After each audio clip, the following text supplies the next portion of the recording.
Speak your truth.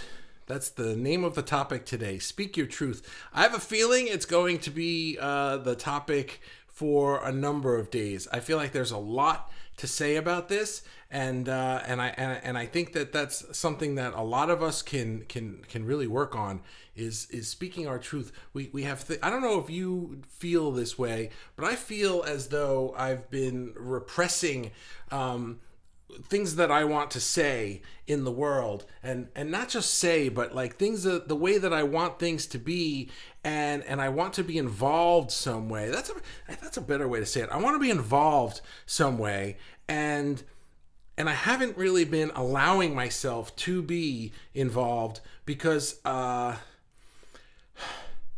and I'm going to get into why. I don't want to say why yet because I want to get into some of the reasons why. So why don't we want to, it's like when I started this group, one of the things I asked a lot of people was, who wants to find like their purpose in life? And I think and that was like one of the things that everybody jumped on, like, oh, what is my purpose and what am I trying to do? And so I was thinking that, if art is our superpower, if art is this thing, like we have this ability to take what we're feeling and create something out of it so that other people can see it too, or even so that we can see it and reflect upon it through our own art, that's like a superpower that most people don't have. And to me, the truth of who you are, your core authenticity, that's like the lens. That's the thing that speaks, that gives power to it. That's what gives it its purpose. That now it's like, well, I have this ability. I'm able to take emotions or thoughts or something and turn it into this, or something you can listen to or something you can watch or read or whatever. But why? Why do it? Because that's your purpose, And in order to find your purpose, in order to live your purpose, you need to speak your authentic truth. And we are afraid to do that. Maybe you're not, and that's great, but I think a lot of us are. So why don't we?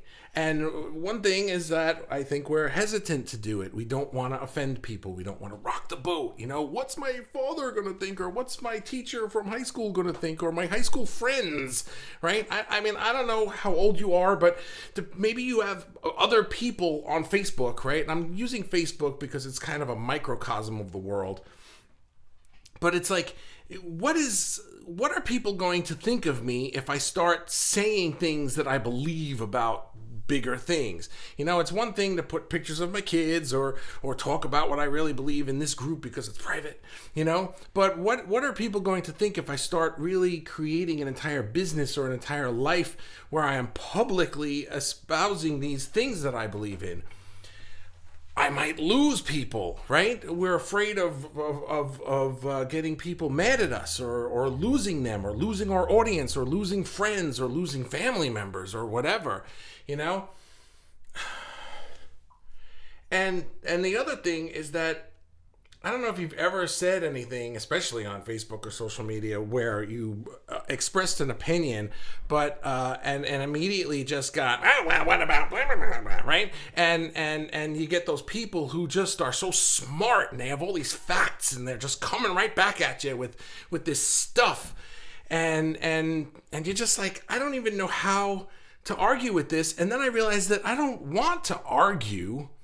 I just want to be. And it feels like I can't speak my truth without getting into fights with people. And I can't be who I am without annoying people, but I'm not really worried about them being annoyed. I'm worried about their annoyance coming back at me, being like, now I got to listen to their crap, And I came up with a word for this. I'm calling them street brawls now. It's like I don't want to go out and start screaming in the middle of the street with a megaphone and having people with megaphones right back in my face. And I'm like, that's not what I want to do. And I mean that metaphorically.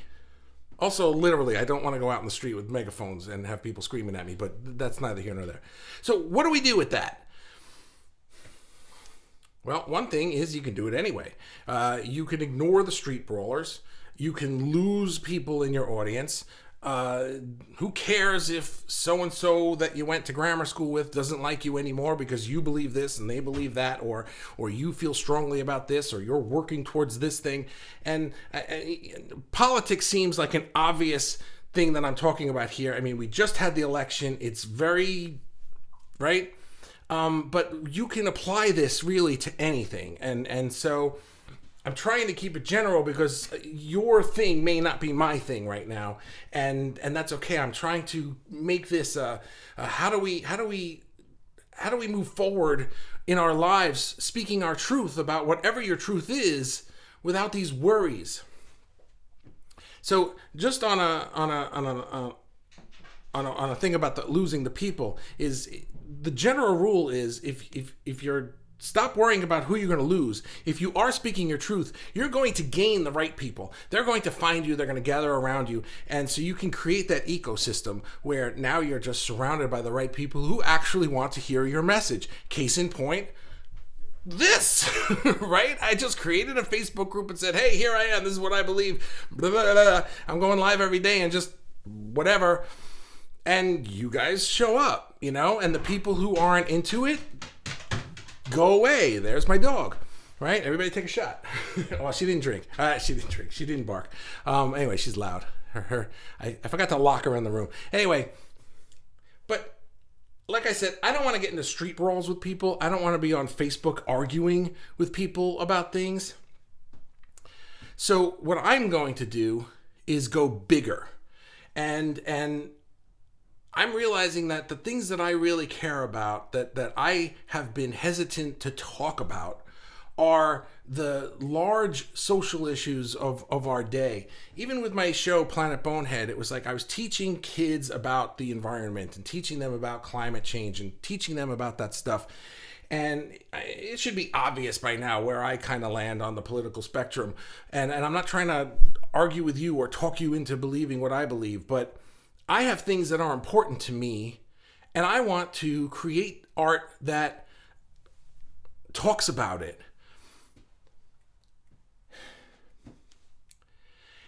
And I don't want to get into street brawls with people on Facebook about it. And so I'm going bigger than that. It's like I'm not even going to the streets. I'm taking it right to the education system.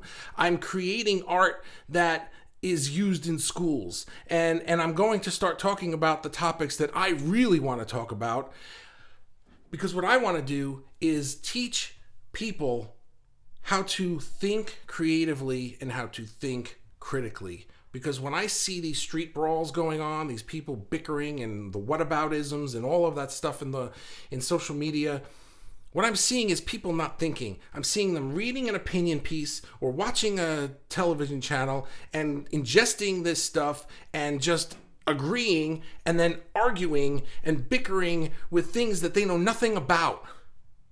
Because nobody's thinking. Nobody's really thinking 2 or 3 or 4 steps ahead to, what if that person now suddenly agrees with you? What have you solved? Nothing. Why can't we even agree that there's a problem to solve and then figure out how to solve it? Well, we do that when we're critically thinking. We do that when we are using our creative resources to think. And that's my truth. And so that's what I'm going to do. It's what I'm doing. And I realize that I've been like half doing it because I don't want to rock the boat. I don't want to annoy people. What are the people from high school going to think? And you know what? I don't give a crap anymore. I'm too old to give a crap about that stuff anymore. So anyway, that's what I got today. I feel like this conversation can continue. I'm going to post something later.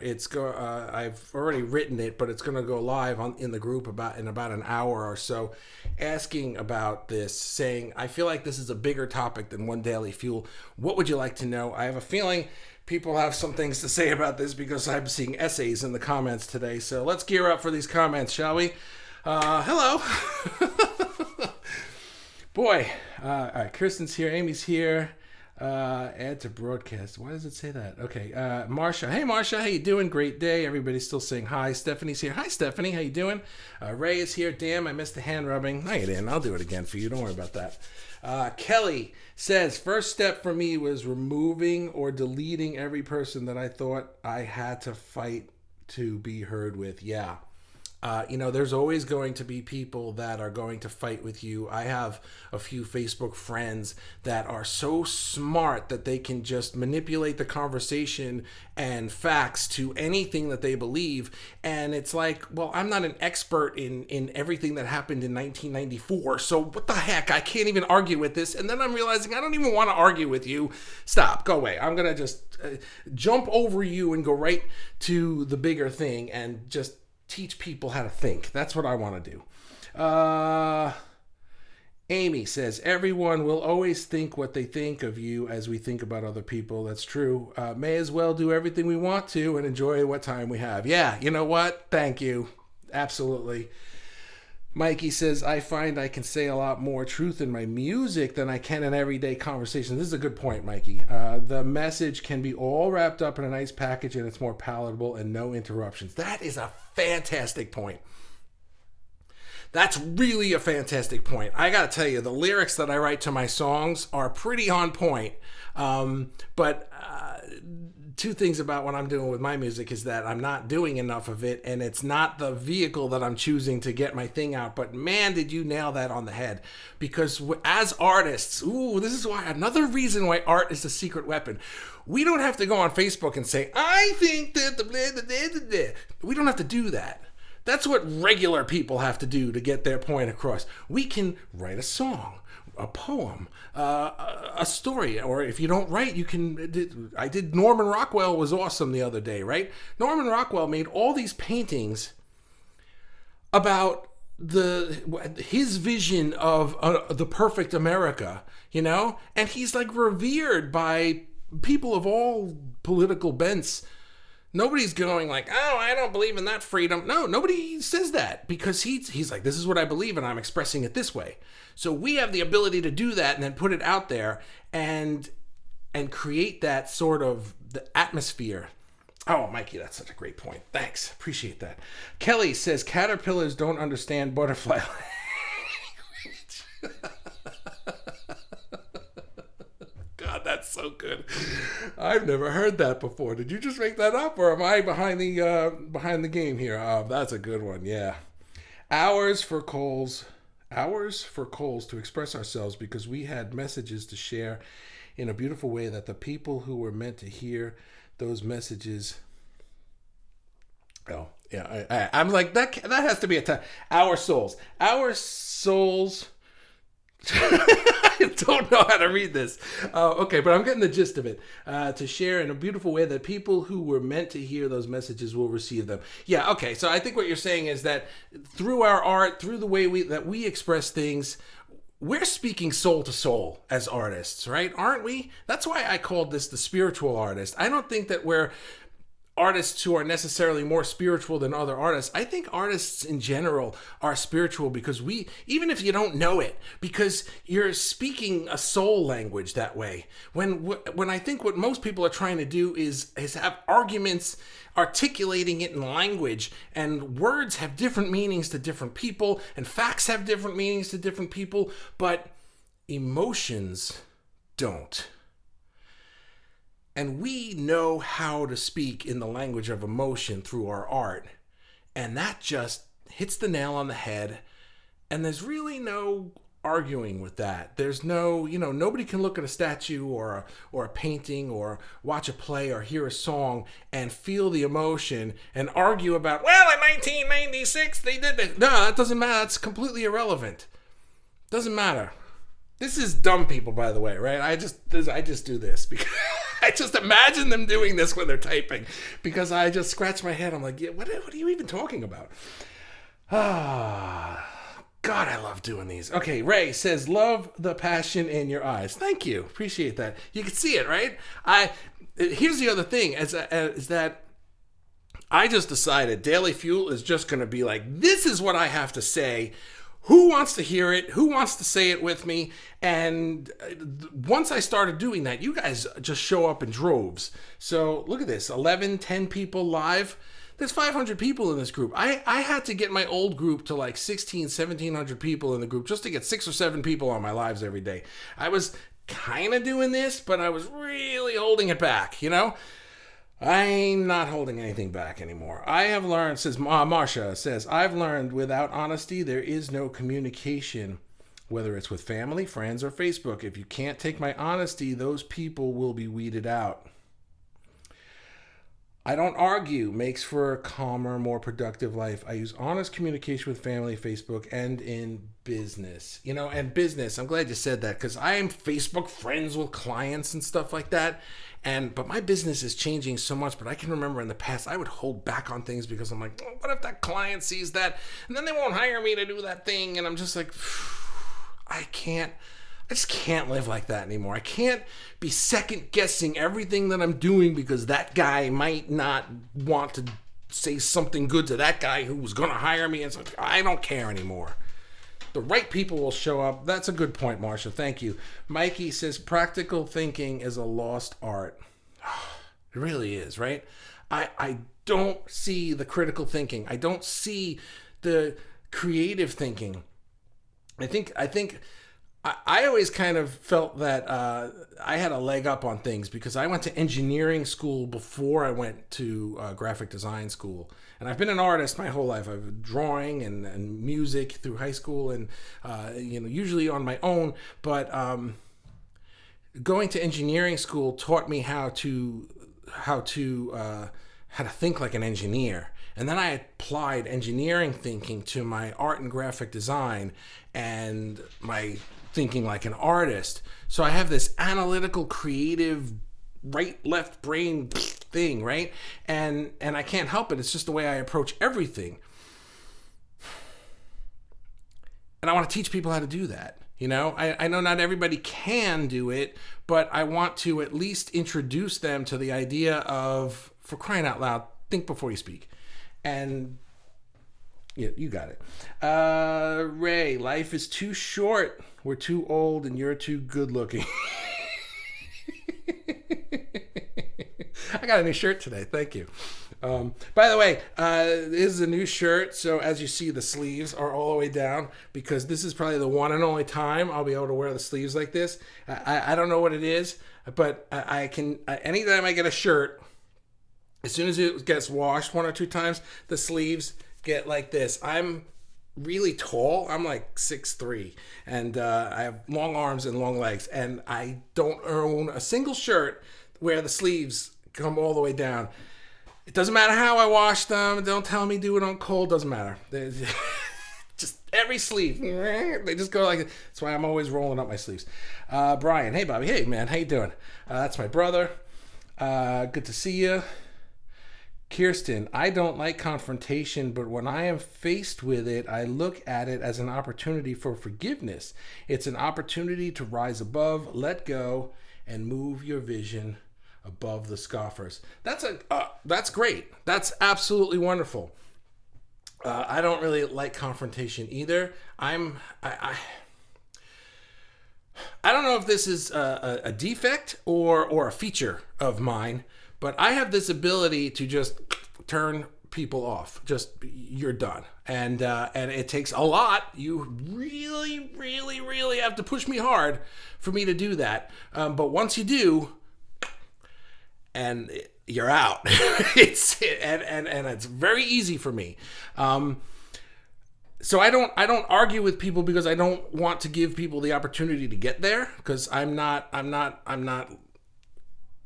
looking to do that, but yeah, as an opportunity for forgiveness. For me, it's like, I read that, what you just said, and I'm thinking of those street brawlers, as I called them, that, the people who just want to argue and do whataboutisms and stuff. I don't even want to engage in that, which is why I just feel like I'm shooting over it. But I feel like I'm probably going to attract a lot of them in the very near future as I get a little more vocal about what I'm doing and why.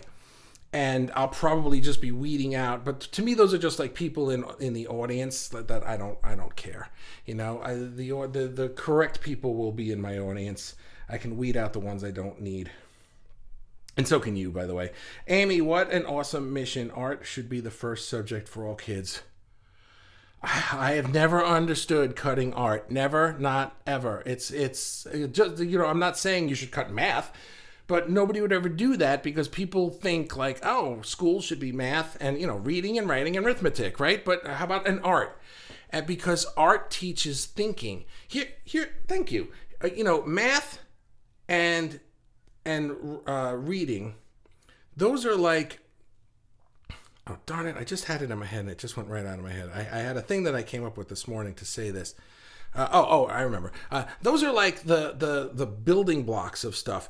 Art is how you apply the building blocks, right? It's like, what good is giving a kid an erector set if they don't know how to build anything with it? I'm going to come up with better metaphors than that. But do you understand what I mean? It's like they're foundational things, reading and writing and math. But art is how to create and solve problems with them. But people don't see that. They just see, finger paintings on the refrigerator that they put in a folder and they throw out in 5 years. They don't see the correlation.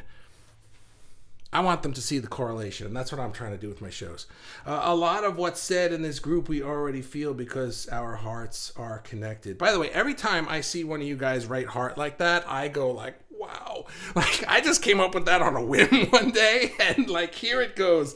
I really love it. And Danielle, hey Danielle, how are you?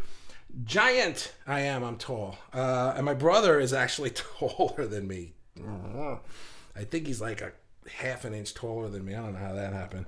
Marsha, I have been brutally attacked by those who are only there to argue online. At some point, you can't even talk to stupid. I know. I hope you mean that figuratively and not literally, right? But yeah, they can be brutal. I don't know. It's like people don't generally attack me that way, and I don't know. Well, probably it's partly because I don't say enough to get attacked, but I also think that I put off this air like, don't even bother, because I'm not gonna take it from you. The 3 F's, Mikey says. The 3 F's: forgive them, forget them, and fuck them. Not necessarily in that order. Yeah. So that's like, I will forgive and forget a couple of times, and then eventually it's just click, you're out, just cut out, blocked, gone. Figuratively, yes, good. Okay. I'm really enjoying this group, and I feel like doing this and discussing these things with you guys every day is helping me tremendously. I want to make sure that it's helping you as tremendously, and always feel free to be like, I want to talk about this. I want to talk about this. I want to talk about this. You can post it. You can, I'll ask once in a while, but if I haven't asked and you have a thing on your mind, make a post. Hey, why aren't we talking about this? Or what do you guys think about that? I'm always looking for things like that to help me understand where we need to go. But I will have a post in about an hour. I think at 7:30 it's coming out, that says, like, I want to talk about speaking our truth. What other parts of that should we talk about? If there's anything else that we need to say again, or just really reiterate, or we didn't discuss this part, let me know in there. Ray says, one of my favorite things to do is visit schools at like concert times and look at the simple artwork of the artists to know that someday I will see them beyond. Yeah, I know what you're saying. Like go to the schools and stuff and see the work that they do. When little kids are so tapped in that it just flows out of them, and I think that we have a system that squashes that. Some of us are just so talented at art that it just never stops coming out. But I would really be interested to know if art was more, words are failing me today.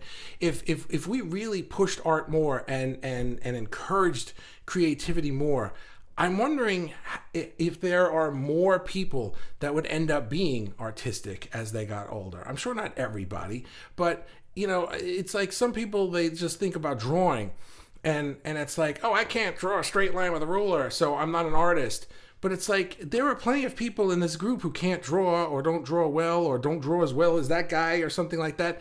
But they write or they make music or they do this or they do that. And that's why when I called it the spiritual artist in the picture, I came up with as many different kinds of artists as I could think of and put it in the picture, because I didn't want anyone to think it was just for people who draw, you know. Thanks for that. Mikey, great fuel today. Thanks. Appreciate that. Amy, art is the magic that makes all other subjects come to life. Oh, I like that. I'm gonna steal that. Thank you. It really, really is. Ray, my son used drawings to take notes, and it took the teachers till he was in grade 9 to recognize it. Wow. That's interesting. I never heard of that. Maybe that's why so many people doodle and the teachers just knock that right out of them.